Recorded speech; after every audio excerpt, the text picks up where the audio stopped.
Hello and welcome to From Field to Skin, a series of interviews chronicling Ash Alberg's adventures in the Canadian fibre shed.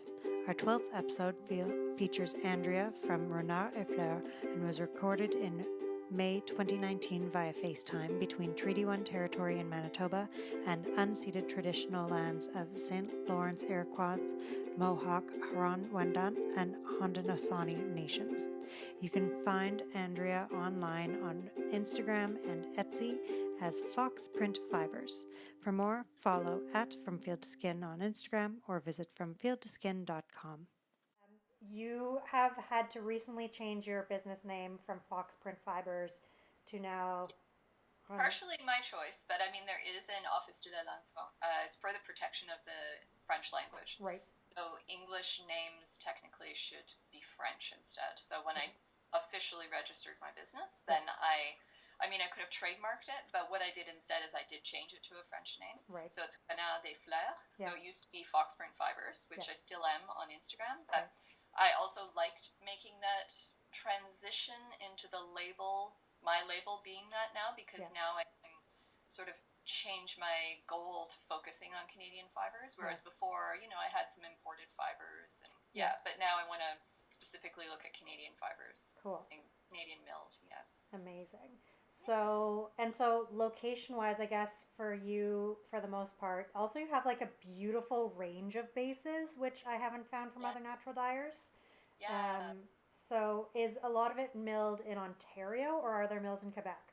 No, some Alberta. Okay, yep. So some as well as Ontario, and then Quebec. So those are the three, and actually New Brunswick as well. Right, so, as many as I can find. Like, I'm literally searching all the time and following leads and seeing what I can get. Cool. But because some of them are smaller mills, like there is the mini mill that I use in New Brunswick, I can't always get big batches. Right, yeah. Or to get big batches. So I do, like, my specialty really is small batch dyeing. Yeah. Yeah. Very nice. So I guess we should actually so what's your personal fiber journey? I guess we should start off by saying you're a natural dyer, but tell us about your natural fiber journey. Yes, so it's been a long one. Originally I started, I would say, in high school with quilting. I had a friend, and we were very much into back to the land kind of movement. Yes. And so we did a lot of things, like we did preserving together, we did foraging together, and we started doing some quilting together. So we both made quilts before we went to university. Okay. And I guess I just followed that. I didn't take any textile courses in university. I took some art history. Mm-hmm. I was in English Lit, and that was in Quebec. Yeah. But on my own time, I sort of picked up knitting and went from there into whatever, like, fiber craft really interested me. Yeah. After I had my second child is when I started spinning. Okay. So from hand spinning, I started going into, well, here I can make my own fiber, so why don't I try coloring my own fiber too? And then that's where it started. So that was what really clicked for me. I still do a lot of knitting. I do some embroidery. I've never got bitten yet by the weaving bug, although I'm sure it's like just don't even go there until you're ready. Yeah, there's only so many hands that I have and so many hours, but natural dyeing was really what clicked and what stuck with me, because I could create colors and express myself with the colors in a way that I couldn't. I didn't have, I guess, the technical know-how to do it in knitting yet, but with just color combinations on yarn as the palette, then that really clicked for me for sure. Cool. Yeah. And so from there, I started natural dyeing, and then I started seeing if people wanted to buy it. Mm-hmm. Started doing fairs. From there, did teaching, and now I'm actually sort of diversifying it as well with not only the Canadian fibers, but starting to do more visible mending, and so I'm going to be dyeing sashiko threads soon for sales. Nice. Yeah. That'll be fabulous. Well, and when you sent me the yarn for our collaboration, then that, like, beautiful little mug rug was in there with the hand stitch. I was like, there's so much work that has gone into this beautiful little mug rug. Little mug rug. Yeah, I like making little things. I have time for little things. We Right. homeschool as well. Yeah. So I also find another thing with natural dyeing is because there's so much steeping involved and slow cooking, it fits around the homeschooling schedule that we have. So it's Totally. sort of like I can do it in the crevices and the little creases of time that Yeah. I have. Yeah. So it's okay to leave something on the stove for 2 days Right. steeping, and it'll be all the better for that, for sure. Exactly. Yeah. I really love that bit about natural dyeing where it's and it makes it tricky when you're teaching, of course, because you can't Yeah. fit it into a short period of time, and Yeah. especially like where we're using fiber shed materials quite a bit, Exactly. it takes But for even more extracts, time. yeah. Exactly. But there is something really beautiful about that, and about allowing it to just like if you forget about it and the top of the pot goes a little bit moldy, like just scrape it off and keep going. Like it's Eat fine. it. It's okay. Yeah, Yeah. exactly. But it's so Yeah. funny because like a lot of people, it's not as clean either, and so that's sometimes something I have to remind myself is that when you have a student who comes in and that's not what they want, then Yeah. that's okay. Like natural dyeing isn't for everyone. Yeah. For Um, sure. but yeah, it is like a really beautiful kind of harmonious way of fitting it into a really busy life otherwise. Yeah, so as you say, it can be a challenge to fit it into even a full day workshop of trying to balance 3 dyes or 4 dyes going Totally. on the stovetop. Yeah. Yeah. Luckily, I have the chance this summer to do a 2 day workshop at Cordwood Studio in Perth, Cool. Ontario. So that'll be a day that we forage, Nice. and then we're able to really do a steep overnight as well and then strain. So Perfect. that'll be, yeah, So that'll be much great. nicer. Oh, that's awesome. And you dye quite a bit with mushrooms, right? It's not me, no. Okay. I've never dyed with mushrooms before. Okay, There I is haven't a either. Yeah, there's a Quebec dyer who's Blue Poussière, Oh, yes. Shani, a lot of natural dyeing and mushrooms as well. Okay. So, yeah, I would love to take a class from her. Yeah. But yeah, I haven't done mushroom. I have a book as well on lichen dyes that I Yes. want to get started on. Yep. But so far, I've just been using cones, roots, Yeah. bark, plants, leaves, Nice. flowers, yeah, stems. Yeah. Yeah, Yeah. and growing. So dye Ooh. garden is a big thing for me too. So. Okay. So what do you have currently in your dye garden? Well, right now nothing is planted. Right. It's Yes. under the grow light, so I'll look over. I've got Japanese indigo for the Yeah. first time. So Cool. that was from Happy Happy, which is also a Montreal area dyer, and she sells dye seeds. She Nice. has a micro farm. So I know that this strain of Japanese indigo, well, this grows here because she harvested the seeds from her own crop. So Amazing. that's under the grow light. Yeah. I have woad. Okay. So woad it'll be my third year doing woad. So I'm using my own seeds this time, which is great. Cool. I use golden marguerite. Mm-hmm. I'm doing mugwort this year. Okay. A lot of marigold. Yeah. Hopi sunflower. Trying to see what we've got over there. Weld.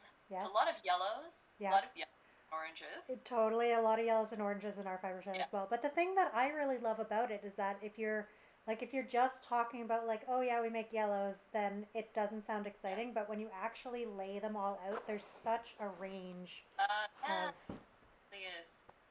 yeah.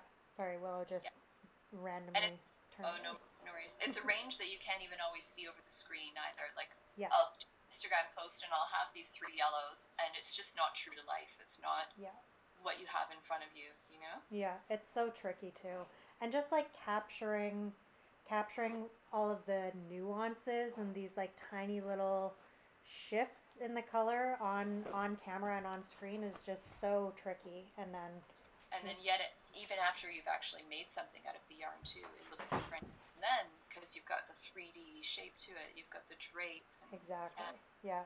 yeah, Uh, yeah.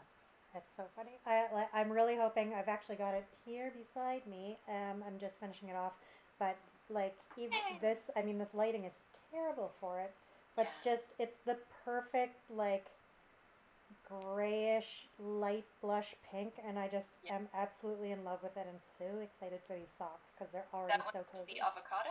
I think so, yeah, but it's such a gentle avocado, and I avocados are the bane of my existence. So anytime people get pink out of it, I'm like, what did you do? What magic was this? Do you have like iron heavy water where We you have are? iron heavy water with well water sometimes. Okay. The city water is not. The city water is absolute shit for it, which is really frustrating. And even with like my friend Christelle, she's got well water and dyes with avocados a fair amount, Yeah. and got this one really beautiful blush pink uh, for her third daughter's birth. It was like a celebration colorway that she dyed, and it's stunning and beautiful. And I knit with it. And then we were looking at it, and every single batch that she's done since, she got one that was like kind of like a peachy pink, but definitely not the blush pink that she'd gotten. And then everything else shifts more towards the tan. And Okay. that's just because depending on what is in the well at the time and like Yeah, how that much makes runoff there has been and all of yeah. that, it just shifts it. And the batch of avocado too. I mean, the crop of avocado. Right? Exactly. And then like often the avocado species, were the the two there's like two main species that get brought in, but Yeah. often they get mixed together, even in Yeah. the same bag, which is really weird. And that like all of those little things that when you're growing your own dye garden, that these are things that I will have some control over, but not Yeah. that much control over. As soon as you start dealing with food waste and imported food waste, you have even less control over it. Yeah, that's for So, sure. Especially if who knows if it's treated with pesticides or you're using yeah, what kind of influence that has on it. what are you growling at? There's nobody there. Just sit. No, thank you. she, she's been talking to me a lot. No, thank you. Hey, Willow, enough. She, like, yeah, she barks and then she does this, like, grumble talk to herself and to me Gravel talk. about how whatever has been happening needs to be discussed further. She's telling you she's doing her job. I know. I mean, she does a good job. I just don't need it happening all the time. She doesn't. She's a workaholic. Yes. Yeah. Now she's at the back of the house muttering to herself somewhere. Okay, so um, so you're like quite engaged with your fiber shed. Was that like what was it about working with Canadian fibers and then also foraging so much of your dyes that like was there kind of a natural shift? Was there because I find for a lot of natural dyers, myself included, um, we started off working with imported stuff and then the fiber sheds bit shifted into it, whereas you seem to have come to it from more of a fiber shed focus. Yeah. Well, definitely thrift is part of it. Right. I mean, I have bought and still do buy supplies from Maewa in terms of extracts, things like logwood, cochineal that I can't get around here. And that is definitely like when I first started natural dyeing, I think I had bought one of their kits, like the intro kit, which had things like Osage orange and a few other, the ones that give you the stunning results right away, so you get hooked. Yeah, exactly. And then after that, I thought, well, why don't I try and find things that are around here? Because, I mean, so much of what we do with the kids is a lot of natural world exploration anyway. And so, we walk in the bogs here. We walk in the wastelands that are around the community garden. We walk in the forests. Where I live, it's a lot of natural landscape. It's a suburb, but it's known for integrating and keeping and preserving forest within the town as well. And there's a bogland that's nearby too. So just, we've been doing a lot of wildflower identifying anyway. And so I thought, well, why don't we try? Because it was a project with the kids to start with as well. Cool. Why don't we try finding things and drawing color from it? Because that sort of hunt really appealed to me and to the kids too. Yeah. And now they're not so much interested. You're hooked to it. Stove, and it's not something I can eat. It's not very interesting anymore. But yeah, so that's basically how it started in terms of the color. And so now we have, I have this map in my head of places that I know to go to every year, and I'm going to find the celandine there, and I'm going to find, those spruce cones there, and so I know to go and to keep looking for it and to watch for it, and I know where the best stinging nettle patch is around here, Right, yeah. So, and Labrador tea, like I know where to find those. Nice. And I have a calendar in my head on when to go and look for them. Yeah. But in terms of fiber, when I started attending fiber festivals when I was spinning and engaging with the producers, that's when I started connecting with trying to find the fiber that way rather than getting it through, like big company, right, big online companies that I won't talk about. Yeah. Yeah. Because I saw so many yarns that use that base, and it didn't appeal to me. Like, I'm not a superwash kind of person. Yeah. I like the rougher texture. I like having texture and having weight on me. I mean, I never found that lighter yarns, they just didn't appeal to me, I guess. So. Totally. Yeah, so being able to go to these fiber festivals and talk to the people who were producing it, and then actually going to the farms, and now I have connections with farmers that are strong, and I'm knowing where the fiber comes from, how the animals are raised. I mean, it's all important to me, and it all just fits together. Totally. Yeah. That's fabulous. Yeah. So I definitely, and because of having the kids too, I can't. I don't travel far, so right. I'm within my own territory. Yeah. And maybe as far as I'll go so far is Ottawa area. Right. Twist, which is a little past Ottawa. Within 2-3 hours, that's as far as I've gone. So I really know producers within that big radius. Amazing. Yeah, it would be nice to expand. Yeah. But maybe when the kids are older. Yeah. But I mean, I do have some connections in New Brunswick as well and Alberta, but I haven't actually visited the farmers out there. Right, but for sure, there's a key, maybe 4 producers that I know personally, and I'm consistently getting yarn from. Oh, that's perfect. Yeah. Nice. Yeah. So what do you think stops people from engaging with their fiber sheds? I guess ease, I guess. It's easy to buy from an online shop that's far away and offers low prices. It's easy to I guess if you make it part of your lifestyle to actually connect with people face to face, that's when it'll be easier for you to get this fiber that's local, I suppose. Yeah. Also, having the events nearby in which you can connect with people, having the network that makes it easier for you to connect with people, that's probably what slows people down. Yeah. Because it is, like, for me, finding all these people, it was years. It was a few years of slowly building connections. So you have to want to. Yes. You have to see the value in doing it. Yeah. Yeah. You have to identify the value, and then you'll go for it, I think. Yeah, exactly. Yeah. It's investing time and energy into something. Yeah, that's it. But I think the interest definitely is expanding. I see more and more, like at Twist, for instance, other festivals, natural dyeing is becoming a lot more established. Yes. And the classes, people are actually approaching me. At first, it had to be me putting myself out there, but now people are contacting me and asking for workshops, which is great. So definitely the interest is up there. I think with the local food movement, it's sort of come as an offshoot from that people are more interested in not just where their food comes from, but where other aspects of what they use every day and what they consume every day comes from, for sure. Yeah, exactly. Yeah. So I guess that also sort of then perfectly answers the follow-up question, which is, how do people get engaged? What's an easy way? So I guess it's networks like fiber sheds, like the fiber shed that you're helping to build in Manitoba, the fiber shed in southwestern Ontario. I know that there's one around the Wakefield area that someone's trying to start as well, but fiber sheds are such an awesome opportunity for you to be able to connect, and the use of social media, for sure. Getting connections that way. That's definitely how I follow some people out in Alberta, which is a place I've never visited before. Right. And yet I know about their fiber shed because of social media, and so that definitely helps. More festivals, for sure.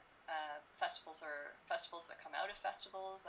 I can't praise festivals enough, because then you're actually able to talk with someone face to face. Yes. And not just see, because there is such a difference between seeing a product on a screen and being able to touch the product. Yeah.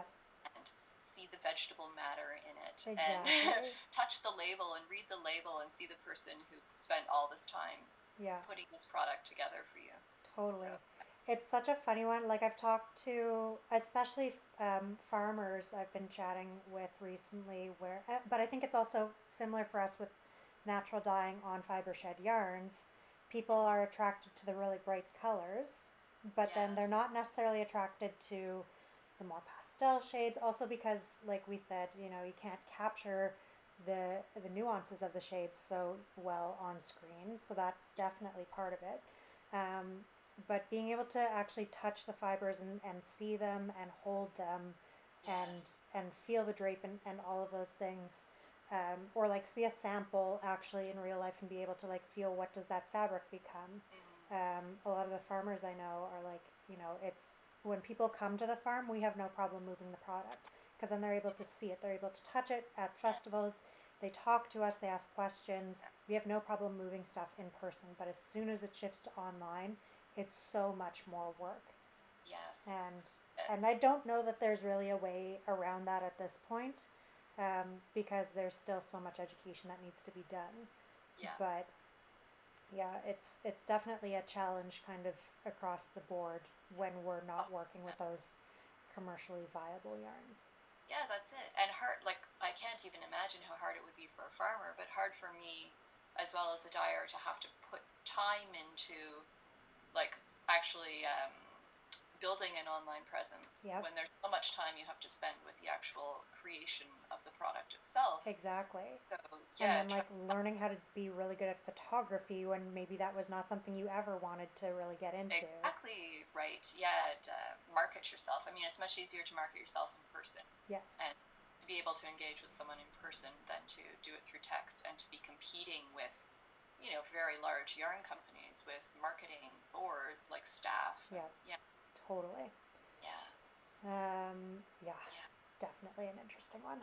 yeah. Um, Well, another thing that as you were talking, I was thinking about is maybe something that also prevents people from engaging in their local fiber shed is there was I can't remember who said it, but it's the cult of the soft is what someone had mm, called merino wool, for instance. yeah, Wool that just has the texture of extreme softness, and it's not necessarily wool that grows in your fiber shed, but it's the wool that's in demand, yeah, and it's not necessarily wool that's going to last in a knitted garment in our landscape, yes, but still the wool that's in demand. So trying to educate people about the value of wool that is in our landscape, being raised in our landscape, yeah, and although it's not as soft as these imported wools, it's got so much more integrity, yeah, and it lasts so much longer because it's from your landscape. It's from sheep that are living in the climate that you're living in. And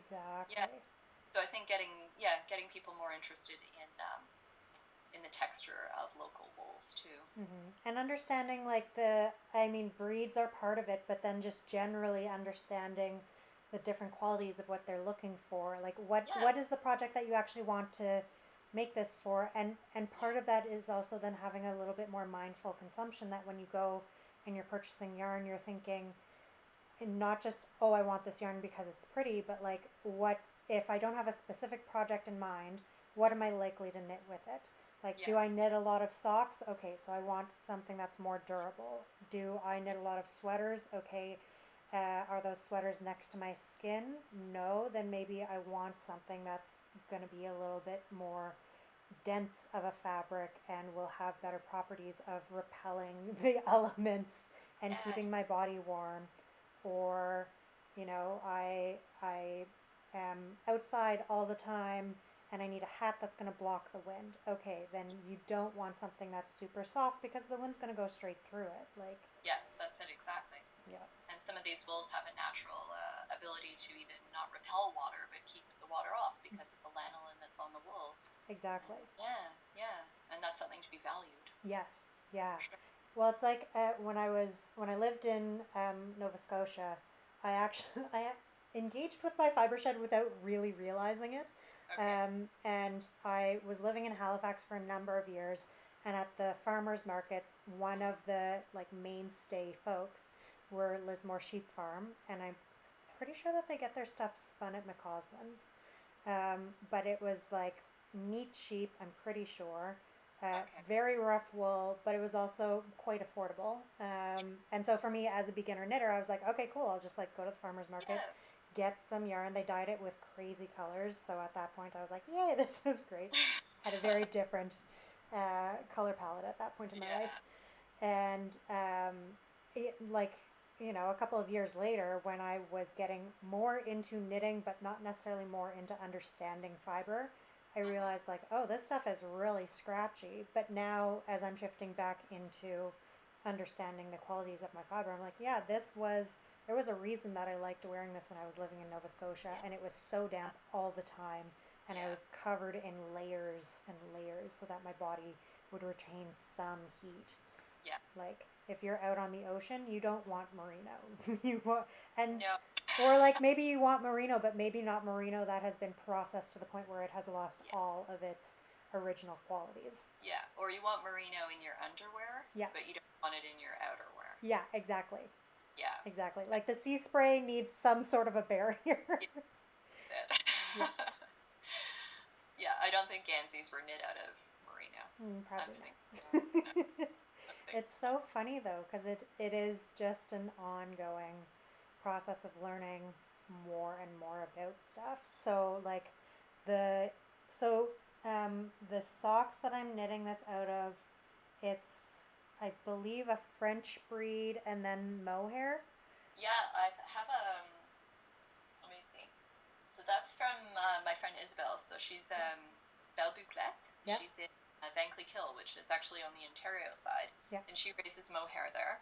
So that was Dorset Charolais. I don't know if that's Yes. how you pronounce it, but Dorset Charolais was the breed cross Okay. that was bought by a mill in Alberta that processed her mohair. So they're an exotic fiber mill, Yep. and so they had bought this other batch to blend with mohair into sock yarn. Nice. And so the Dorset, from what I know, like it's a great strong wool. Yeah.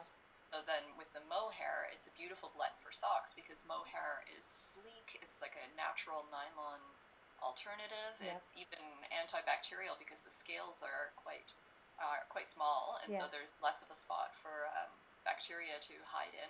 Yeah. So yeah, it's such an ideal blend. And that one, when you actually knit with it gets softer. Like after it's Yes. blocked, so much softer. People touch it when I've got my samples at Fiberfest, and they can't believe that. They have this idea of mohair being that hazy, itchy cloud Yeah. of Exactly. sweat from the '80s, but this is not the same mohair. No, it's No. amazing. And it makes, I knit some baby socks out of it first because everybody I know is pregnant right now. So like 3 people are pregnant, but that seems like a Uh, lot. And so I knit some baby socks before I was knitting the socks I'm currently working on. And they're like the comfiest, coziest little things. I'm like, your little feetsies are going to be so happy in them. so soft. It's amazing. Yes, she does a great job with her fiber, for Yeah. sure. Yeah.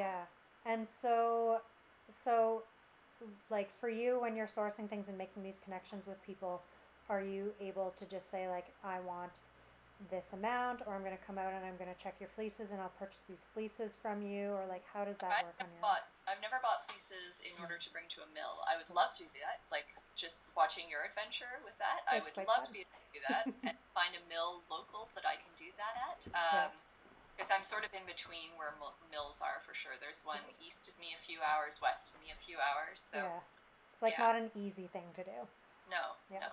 So what I've done instead is I've gone to the farmer. I've told the farmer I've already bought samples from Mm-hmm. that I'd be interested. And of course, because you're talking about the farmer selling a batch, depending on what kind of breed of sheep it is, Yeah. or if it's mohair, how many times a year they clip. Yeah. And so they send their batch in, and then it's a couple of months, if not more, before they get their yarn. Yes. So I really have to think in advance. I can buy a little bit of what they've got, but in terms of making a bigger order, it has to be months in advance you're thinking of. So that's another thing that, from the perspective of a dyer, slow you down for sure. But it's not like you can instantly click, and then there and you then go. all of a sudden magically I mean right at your door. yeah, exactly. Like that. It's So yeah, and I'm more more and more I'm trying to also work with the mill to see if I can get custom blends, but it is a little more difficult. I'm happy to work for now with what the actual fiber farmer has on stock when they have it available. Yeah. It's a really tricky thing. And then also just like on the business side of things, in order to make it viable, there is that balancing act of how much do I put into this physical product before I have any guarantee that it's going to sell. Yeah. And so you're like, oh, I don't really know. And then, but then you're like, because it is a slow process, like it's not just, well, the yarn will arrive at the house on this date, and then I have a week before a sale, and I can definitely move everything through that stage. Like it's not how it works. Like the dyeing can take up to a week depending on what you're using. If you don't need to, like if you're trying to get your black walnuts to like reduce down, then there's extra time there. And then you hope that it's not so humid that then the drying takes like a full week. Like there's all of these steps that you have to think about. That it seems, I've never done acid dyeing, but it seems as though the humidity is like the biggest thing as far as timing goes. Like it might take a few extra days for the yarn to dry, but the rest of the process is really reliable and something that you can count on.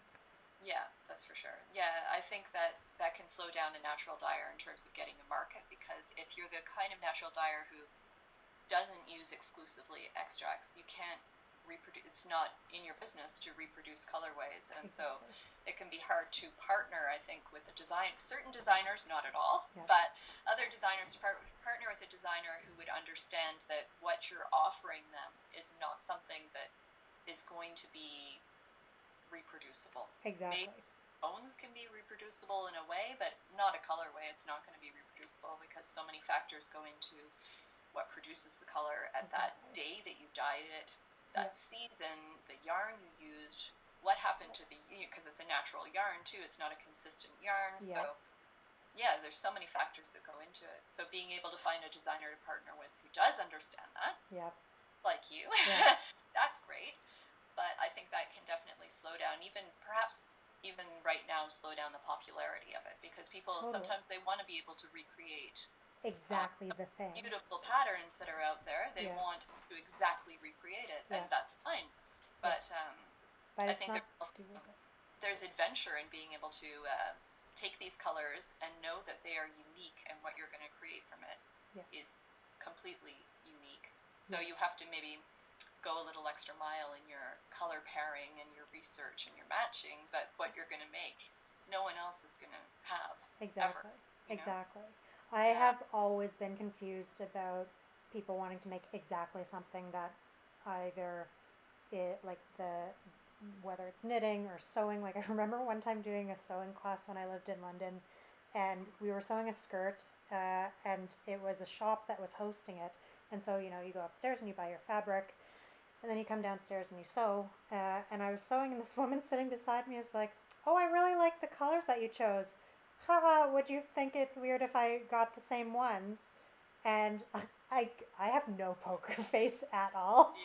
And so I was like, no, why would I care? But in my mind, I'm like, my face definitely said it, but in my mind, I was thinking, like, why the hell would you, like, we're able to make exactly what we want. Why do you want to make the exact same thing that I am? Like, I don't get that. But then I also forget that for a lot of folks, like, knitting is not their life, and it's a distraction, it's a hobby, it's a thing that they love to do, but it's also a way of turning off. And so sometimes you just want somebody to be like, here's the yarn, here's the color, here's the thing, just go and do it. And that, figuring out how do you balance helping those folks and being able to provide something for those folks while also dealing with just the realities too. Like I have zero interest in my own personal practice of trying to recreate colorways anyway, but even if that was an interesting thing for you, I feel like the interesting part of that process would be realizing that it's impossible, and so how close can you get? Not I am expecting to be able to do this again, because it is impossible. It's true. I think kits would be fun to put together, if for people who don't have the time to inclination to do any, and then it's like a perfectly matched from the producer's perspective, like perfectly matched kit Yeah. with complementary colors. That would be nice. Yeah, exactly. Where it's like here, like you get your little download code for the pattern, and then and then you can pick which of these colors that Yeah, we think would be really cute for it to do exactly. instead. Perfect for accessories, Yes. for example, like colorwork hats or something. That would be a Yeah. nice.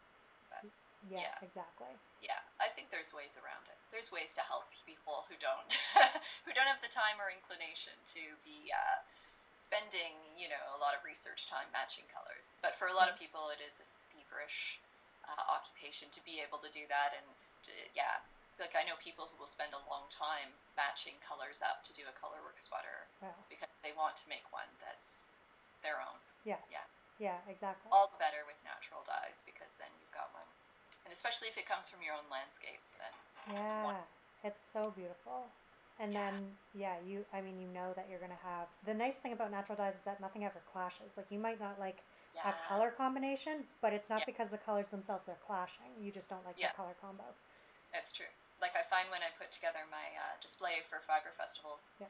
mine is always the one that looks like watercolors. It's like everything. It's like a watercolor painting. Yeah. So it's like everything has been given the same overall treatment. They all just kind of blend one into another. Totally.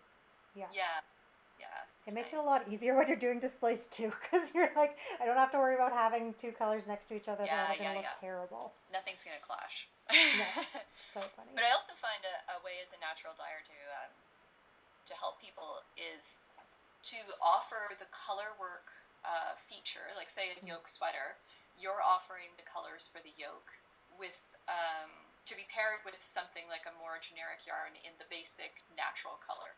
Like I find I'm making sweaters like that myself because I don't have enough yarn from these farmers to be able to devote 10 skeins to make, a big sweater. I'm using a natural fiber in a basic, a gray or a basic brown, and then I'm using the perhaps more expensive local fiber that I've dyed or that other natural dyers have dyed, and I'm using that for the color work, and I think that's a good compromise too. Yeah, agreed. Yeah, And yeah. then it also like then you don't have to deal with the whole like depending on what you are knitting and what dyes you've used, you can get those pit stains because the pH of your armpits, which people Exactly. often don't think about.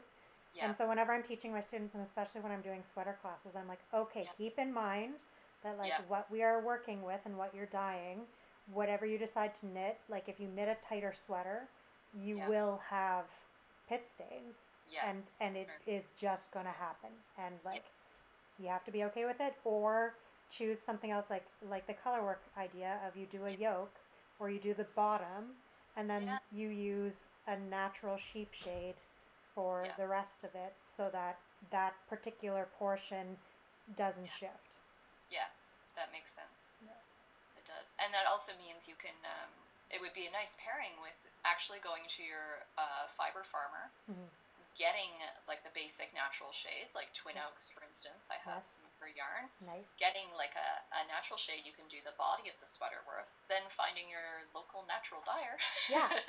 to get to do the feature of the yoke or to do the feature of yeah. I just think it's a combo. Yeah. It's something to look for if you're at our Fiber Fest. Look Yeah. for the basic background and then look for something to add a little bit of pizzazz. Yeah, exactly. I love that. Yeah, And then, yeah, it might be more economical as well because the natural dye, like, I think that's another thing that people don't understand about natural dyeing is that even if you're not working with extracts that you've purchased, you've now mm-hmm. instead spent time either growing and or foraging stuff, which takes a Mm-hmm. shit ton of time, especially with the amount that you need in Yeah, order to dye it properly yeah, and get like a good amount of color. yeah, And that, but even if you're working just with extracts that are reliable, like between the scouring, the mordanting, and then the yeah, dyeing, it's an easy average of $5 just in materials for a yeah. skein Oh of yeah, wool.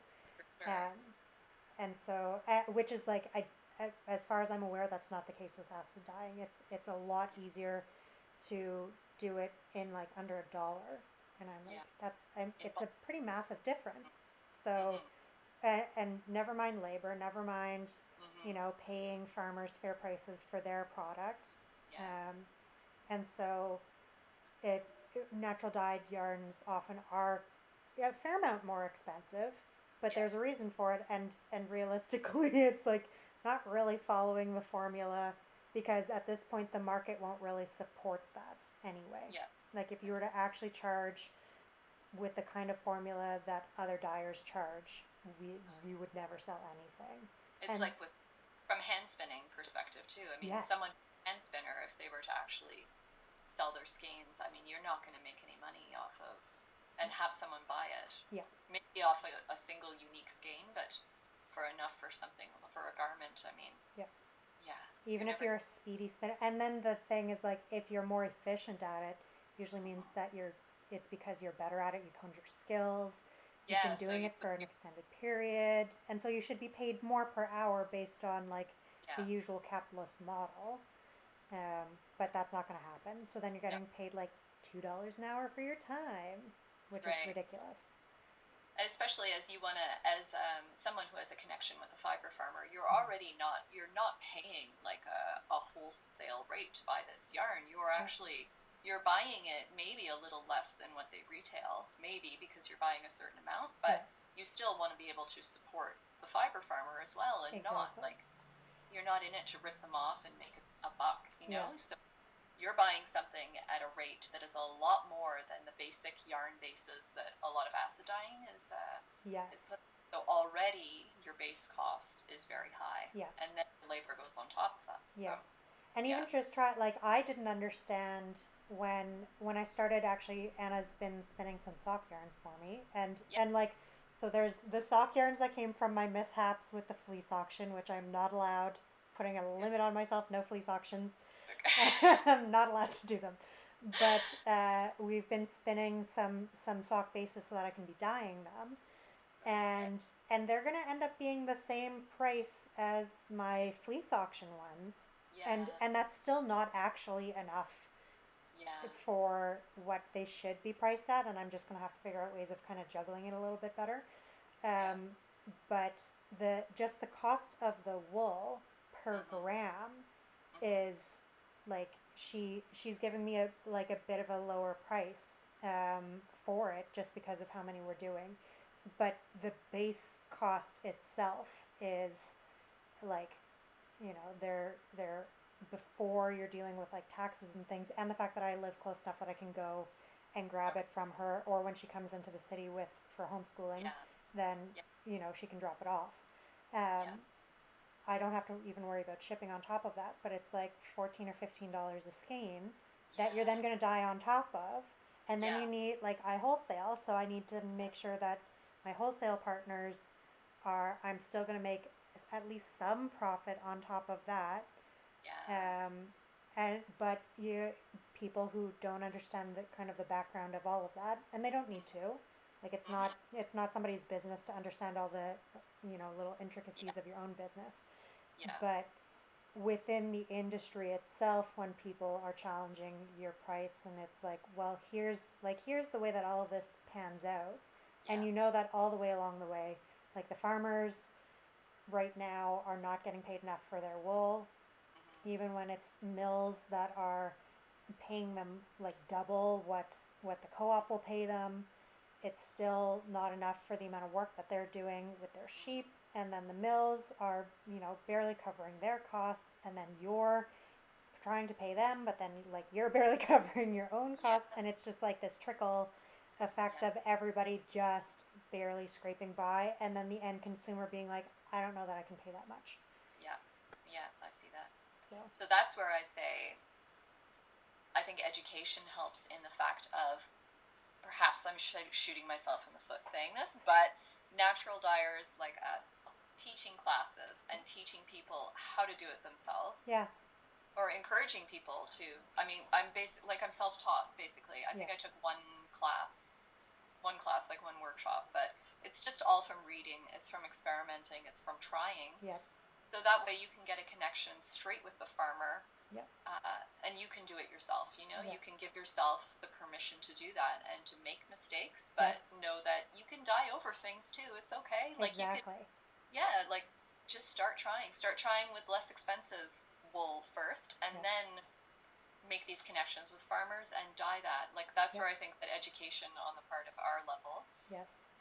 definitely, like it's giving people power, and more people want to do that anyway in many aspects Yes. of life. You know, like making your own soy milk, making your own tofu, making Yeah. your own fermented foods. You know, Yeah. having your own kombucha. Like it's all. It Exactly. takes a lot of time, and you have to choose what you have the time for. But if you prioritize certain aspects, then it's doable, and I think it's more again in the mindset of thrift, like it's manageable, it's something you can do. Exactly. And I think the really lovely thing about it is that, I mean, it it almost seems like the opposite of what we should be doing, because it's like you're teaching people how to do the thing that you're trying to make a living off of, but also the reality is that most people won't prioritize it. They won't make Yeah, that a thing that they do. that's it. But if they have learned how, then at the very least they've learned the basics of the maintenance Yeah, of how to maintain something. and they've And learned the value of what. exactly. And that's ultimately what it comes down to, right? Like then Yeah, when they decide, I don't actually want to do this, yeah, I'm capable of it, but I don't want to. And yeah, so because I understand it, then I don't mind paying this, that's it. whether it's that they are saving up money in order to make one very precious purchase, or they're in a financial position where they can just spend the money and they decide, yes, this is where my value will lie this time. That's Um, it. and then for the folks where financially it is out of reach to be doing that, then they have the skill set to be able to do it themselves. Yeah, I think for a lot of people there is a not a fear, but a hesitation to get started in it with Yeah. something maybe like indigo. I've heard people say, you know, indigo seems to be the thing that causes the most, you know, the most Yeah. fear light up in people's eyes. But Yeah. I mean, to give it a try because they understand that it takes the time. I guess they're Yeah. afraid that it's the time that they will not have. Yeah. But I would just say, like, start with a small project. Start with Yeah. something that you know, or something that is reputed to give guaranteed color, like Yeah. marigolds. Yeah, For instance. exactly. Or use your onion skins. Yeah, Yeah. exactly. And then from there you can progress. You don't have to do an indigo vat right away. You know, Exactly. you don't have to do that. Yeah. You don't have to grow your indigo right away. You don't have Yeah. to Exactly. an extraction. It's just something that after a while you might want to do, and Yeah. that's great. Yeah. But if you don't want to, that's okay too. Yeah. 'Cause I just had a class last weekend where I was teaching sewists, and we were doing some resist dyeing on cloth. Nice. And there was definitely a woman there who said, "This is great. I'm glad I took this class. I will not natural dye again, but I'm glad I took this class." So she's got these fibers. She knows what went into it. Now Yeah. she's going to create something with it, but because she knows how much time it took, Yeah. and she's already a sewist, so she's already committed to that craft. You Yes. know, she all of them there. It was amazing. It was great sitting and listening to them at lunch when we were eating because I posted about this. The way they were talking to each other about patterns and like tips, and it was like Yeah. being with a bunch of knitters or a bunch of natural dyers where Yes. you're just talking the language. Yeah. So it's like I got this little window into the language. I do some sewing, but for sure I'm not like I have to choose a path. It's not that I choose one path and stick with it, but I gotta kind of get on a little bit of a path. Yeah, totally. Yeah, but it was great being able to listen to them. It was like there's so many people with all these different passions that have to do with textiles, and Yeah. being able to fit natural dyeing into different passions, because Mhm. for sure it's not just that's maybe a problem with me is I don't just do yarn. Right. I also want to do fiber. I also want to do embroidery thread. Yeah. And because I want to diversify like that, I maybe have too much on offer right now. I don't know. It's so tricky though, because it's like I mean that's the beautiful thing about it, is that natural dyes can be worked across all of Yes. those options, And with and there is space for all of those things to be in existence. and yeah, there's more people posting about making their own inks using Yes. natural materials. And I haven't got into that, but I just keep thinking that's like another rabbit hole. That's that the I'm next step. I've well, done like very minimal bits of it. yeah, The easiest is definitely just like exhausting down a logwood pot or exhausting down a black walnut pot, okay, and then just making sure you've preserved it properly. But okay, yeah, it's like its own beast. And every time I see Caitlin posting, like she's like grinding and then like mixing her stuff. Or there's this other person that I follow, Heidi Lynn something. okay. She goes and she like collects earth pigments all over the place, and it Yeah, is, oh my god, she makes the most. Her feet is beautiful, but I don't understand 75% of what she's doing, and I'm like, I don't think that I am in a place where I could understand. Like, I don't have the time to invest in doing this particularly well. I can dabble in it and I can play with it for sure, but the level of knowledge to do that, even though it is like a really natural extension of what we're already doing, feels like its own thing to focus on that will take way more of my brain than I can give at this point in time. Especially if you're like you're actually going out and collecting the rocks and the pigment materials from your own landscape. There's only so much in your landscape perhaps you can work with, and then it would be like using extracts from other countries in natural dyeing. Am I going to start bringing in mud from another country? Right, exactly. It's bizarre, but it is also the thing that, I mean, kind of naturally happens. Like, I don't even think about foraging uh, in the ways that other practices do it. But like one of my dearest ones, Grace, she's a ceramicist. She does everything. She's like a witch across the board. But I'm the fiber witch and she's the mud witch. And she forages her clays and her glazes from the natural landscape, and not with every single thing that she makes, but a lot of what she makes is that, and it is a totally fascinating practice. That's great. But it's like, I'm like, how the hell? I mean, like, I guess when it is your craft, then you learn how to recognize the properties that say this will make a good clay, or this will be the right kind of a glaze, or this is going to be the dye plant that's going to do what I want it to do. Yeah, there's only so much the options in the world of just what are you going to focus on, you know? There's myriad options, and that would be great to be able to forage my own clay. I'd love that. It's so cool. I'm like, I can go to PEI and dig deep enough, and then I know I'll find the clay, but that's basically the only spot or I guess the Red River. Red River clay is definitely a thing. But like, no, digging up the clay and then like processing the clay, which I guess is the same thing that we do, right? Where you're growing or foraging your plants, and then you're like knowing which parts of the plants to use, or like, are you going to separate the whole thing out, or are you going to use the whole plant in the pot, and then extracting the color, and then keeping an eye on the color to see like, is this developing the way it needs to? No, it's not. What do I need to add? Very good. So funny. Yeah, here I was just thinking, well, we have an iron deposit in this area for sure. Like a lot of the culverts on the lawns it's rust-colored water. Yeah. Yet our water is fine. It comes from it's welled in from a different area. But I keep passing by those and thinking, I wonder if I should start collecting some of that water and see what happens when I add it to my dye pot. Yeah. Right. Or see if I can try and jimmy up some kind of resist out of that. I don't know. All the little side projects. Yeah, why not? Why not? I'm just gonna keep. So I'll just, I guess, quickly ask you the final two questions before the family returns for you. So what are the last two questions? Oh yeah, what does the ideal fiber shed look like to you? Okay. Well, I think for sure it has to do with connection. It's building connection between these different levels. So it's getting to know your producer. It's, if possible, getting to know what mill it's made from too. I mean, mills are fewer and far between, although it's good to see there are more mini mills like Anna's coming up. So getting to know the different levels of production just as earnestly and as sincerely as you want to know your food too.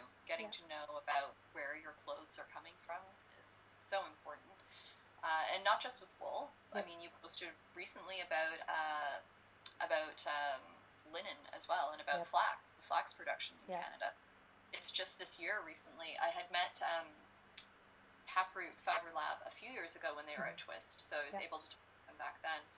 But just this year, like, I've heard of 2 independent flax projects that have come up in the area of Ottawa and Montreal. So I'm super excited about that. More people are getting into it. I know as well in the Ottawa area who makes spins fibers out of nettle that she processes herself. So be able to see that. I mean, I'm not saying that everyone needs to do that, but just being aware of the alternatives that are native to our area, that are being fostered in your fiber shed right now, and if possible, supporting them in any way that you can, just even if it's just words of encouragement and getting to know them and connect.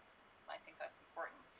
So ideally, the connections and the relationships, I think, are the base of it. But also just, I guess, seeking out or producing more opportunities for networking too. Like as much as there are organic markets for fruits and vegetables right now and for flowers, it would be great to see more fiber farmers who are welcome at those kind of events. And I mean, there's challenges for that for sure. There's, weather when you're under a tent in a, that certainly stopped me at certain ones in the past from displaying, but just being present as much as possible. I'm present at our local Christmas fair, which like I'm the only person with yarn there, and some people have no idea what I'm doing there, but I'm it's there. so tricky with those things though, because then it's like for you, is it if you're going to a space where people aren't expecting that, then is it going to be worth your time at this point? Yes. And I guess it is just, we just have to make it happen. Yeah. I just look for sure any opportunity. I don't, at this point, I don't turn down opportunity because I'm looking for chances to connect with people and let people know that I'm here and that this is here as an option as well. So I think that's important. So ideally, I guess it's more networking opportunities being available and really building relationships, because once you know the people who are making these raw materials for your clothes, not even making your clothes, then it becomes all the more meaningful, I guess, for you. Yeah. Love it. Yeah. So that's what I would say for ideal. But I also come from the mending perspective now too. Now that I'm getting more into mending, I definitely see the value in thrift. Like the clothes that I wear, like they're not new clothes. I haven't bought new clothes in such a long time, and our kids too. I mean, it's just part of our lifestyle. Yeah. So being able to use what's what you can find thrifted and make it your own too. I think that's important. You can naturally plant dye thrifted clothes. You don't have to dye just a textile that you're going to be sewing into clothes. You can upcycle that way. You can dye bags. You can dye socks. You can dye your underwear, whatever. Yeah, exactly. Make it your own, and add new life into it. And I think being able to, it's just fostering alternative perspectives, I guess. Yeah. Fostering new ways of seeing the opportunities that are there. Yeah. Because there's lots of opportunities for using natural dyes. There's lots of opportunities for supporting your local fiber shed. Yes. Even if it's not even identified as an organized fiber shed. Yeah, exactly. And I think that's a thing that, like what I've realized through kind of rooting around for things From Field to Skin is that the majority of the fiber shed movements within Canada at this point aren't official affiliates. There's lots of fiber trails that are happening. There's lots, like people are getting like $2,000 to make a pamphlet of their local fiber trail. I'm like, somebody give me that money. Let me go and visit your fiber trail. But there's a lot of those like little things kind of scattered around.